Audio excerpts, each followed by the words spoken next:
इस वीडियो में हम देखेंगे क्लास 10th की एक्सरसाइज 2 जिसका नाम है पोलिनोमियल्स। इसका कॉन्सेप्ट है relation of zeros with coefficient.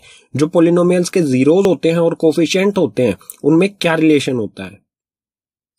सबसे पहले देखते हैं लीनियर पोलिनोमियल के जीरोज और कोफिशिएंट में क्या रिलेशन होता है। तो लीनियर पोलिनोमियल जिसकी जनरल फॉर्मेशन कुछ इस तरह से होती है ax प्लस बी, जहां पर a और b कोफिशिएंट है और x यहाँ पर वेरिएबल है। b को हम कांस्टेंट टर्म भी कह सकते हैं क्योंकि इसके साथ कोई भी वेरिएबल नहीं है। तो जो लीनियर पोलिनोमियल इस पोलिनोमियल का जीरो होगा वो किसके इक्वल होगा, तो इसका जीरो इक्वल होगा माइनस में कांस्टेंट टर्म यानी कि b, तो माइनस कांस्टेंट टर्म को लिख सकता हूं मैं माइनस b, ठीक है, अपॉन में कोफिशिएंट ऑफ x क्या है यहाँ पर a, तो माइनस b बाई a, ठीक है। तो इसका जीरो किसके इक्वल होगा, माइनस b बाई a के इक्वल होगा, ठीक है। इसको एग्जाम्पल से समझ लेते हैं। यहाँ पर एग्जाम्पल है 3x प्लस 6 इक्वल्स टू 0। एक लीनियर पोलिनोमियल दिया गया है। तो सबसे पहले इसका जीरो फाइंड करते हैं। जीरो किसके इक्वल होना चाहिए, माइनस में कांस्टेंट टर्म अपॉन में कोफिशिएंट ऑफ x। तो जीरो फाइंड करते हैं। जीरो के लिए हमें x की वैल्यू फाइंड करनी होगी। जो x की वैल्यू होगी वही होगा जीरो इस पोलिनोमियल का। तो x की वैल्यू फाइंड करेंगे तो ये हो जाएगा 3x प्लस 6 को दूसरी तरफ भेजेंगे तो ये हो जाएगा माइनस 6, और उसके बाद 3 को भी दूसरी तरफ भेजेंगे। 3x के साथ मल्टीप्लाई में है तो उधर जाके डिवाइड में, तो माइनस 6, 3 जाके उधर डिवाइड में, तो माइनस 6 अपॉन में 3, तो 3 से कैंसिल करेंगे। 3 1 जा 3 और 3 2 जा माइनस, ठीक है, माइनस 2। यहां पर माइनस है तो ये माइनस एज इट इज रहेगा और 3 2 जा हो जाएगा 6। तो जीरो क्या आया, माइनस 2। ये किसके इक्वल होना चाहिए, माइनस b बाई a, यानी कि माइनस में कांस्टेंट टर्म क्या है यहाँ पर 6, तो ये इसको हम लिखेंगे माइनस में, ठीक है, क्योंकि माइनस साइन जो है वो पहले से ही लगा हुआ है। तो माइनस में 6 अपॉन में कोफिशिएंट ऑफ x का कोफिशिएंट क्या है यहाँ पर, x का कोफिशिएंट है 3, तो माइनस 6 अपॉन में 3। इसे हम कैंसल आउट करेंगे तो बिल्कुल सेम आएगा। 3 1 जा 3 और 3 2 जा 6, ठीक है। माइनस जो साइन है माइनस 6 के साथ है तो माइनस 2, तो यहां पर भी माइनस 2 है और यहां पर भी माइनस 2 है। तो यही रिलेशन होता है लीनियर पोलिनोमियल के जीरोज और इसके कोफिशिएंट में, ठीक है। अब देखते हैं क्वाड्रेटिक पोलिनोमियल के जीरोज और इसके कोफिशिएंट में क्या रिलेशन होता है। तो क्वाड्रेटिक पोलिनोमियल जिसका जनरल फॉर्मेशन कुछ इस तरह से होती है ax स्क्वायर प्लस में bx प्लस में c इक्वल्स टू 0, जहां पर a b और c ये कोफिशिएंट है और x जो है वो वेरिएबल है और c को हम कांस्टेंट टर्म कह सकते हैं क्योंकि इसके साथ कोई भी वेरिएबल नहीं है, ठीक है। तो इसके दो जीरोज आएंगे क्योंकि डिग्री 2 है, ठीक है। अगर डिग्री 1 होगी तो 1 जीरो आएगा, अगर डिग्री 2 है तो 2 जीरोज आएंगे। तो क्वाड्रेटिक पोलिनोमियल की डिग्री होती है 2, तो इसके 2 जीरोज आएंगे और वो 2 जीरोज जो होंगे अगर हम उनका सम करेंगे या फिर कह सकते हैं उन्हें जोड़ेंगे तो सम ऑफ जीरोज, उन दोनों जीरोज को जोड़ेंगे तो वो किसके इक्वल होगा, माइनस में कोफिशिएंट ऑफ x अपॉन में कोफिशिएंट ऑफ x स्क्वायर।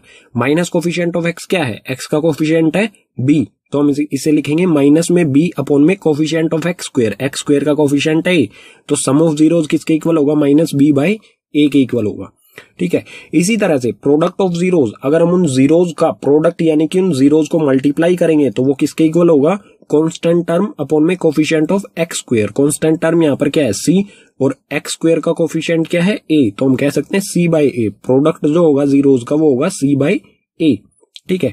ये रिलेशन होता है क्वाड्रेटिक पोलिनोमियल्स के लिए। अब जो ये जीरोज आए हैं इनका एक एग्जांपल देख लेते हैं इनको वेरीफाई करने के लिए।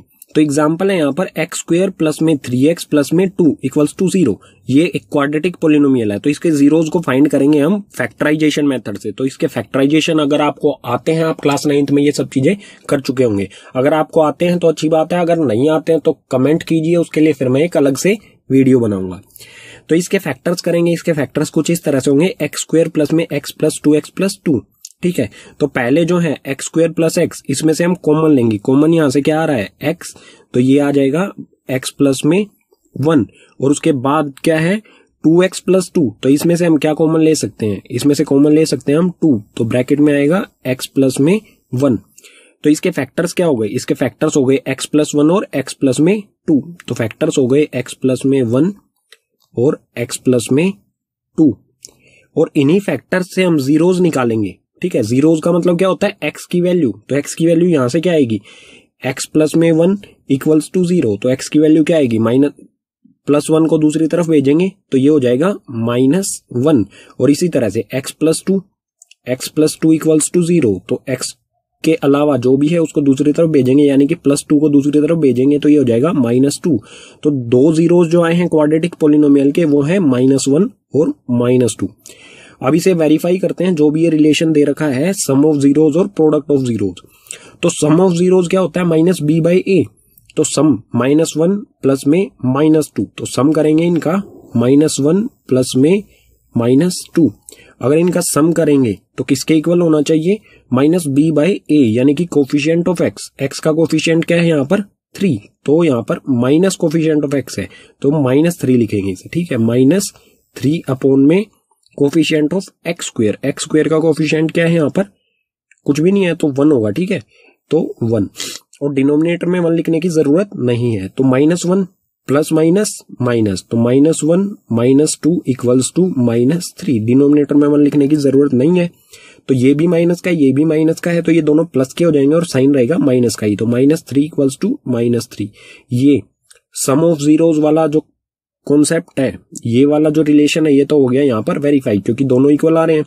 अब देख लेते हैं प्रोडक्ट ऑफ जीरोस का रिलेशन। प्रोडक्ट ऑफ जीरोस यानी कि मल्टीप्लाई, तो -1 मल्टीप्लाई में -2, तो -1 मल्टीप्लाई में -2, ये किसके इक्वल होना चाहिए, कांस्टेंट टर्म यानी कि c अपॉन में कोफिशिएंट ऑफ x स्क्वायर यानी कि a, मतलब c/a, तो कांस्टेंट टर्म है यहाँ पर 2, तो इसकी किसके इक्वल होगा 2 अपॉन में x स्क्वायर का कोफिशिएंट यानी कि a, x स्क्वायर का कोफिशिएंट है 1, और डिनोमिनेटर में 1 लिखने की जरूरत नहीं होती है, तो माइनस माइनस प्लस, और 2 1 जा 2, तो ये आएगा प्लस का 2 इक्वल्स टू 2 अपॉन में 1 यानी कि 2, तो प्रोडक्ट ऑफ जीरोस भी है वही इक्वल आ रहा है, ठीक है। ये रिलेशन होता है, आपको ये जरूर ध्यान रखना है सम ऑफ जीरोस और product of zeros quadratic polynomial के लिए, क्योंकि ये एग्जाम में आपसे बहुत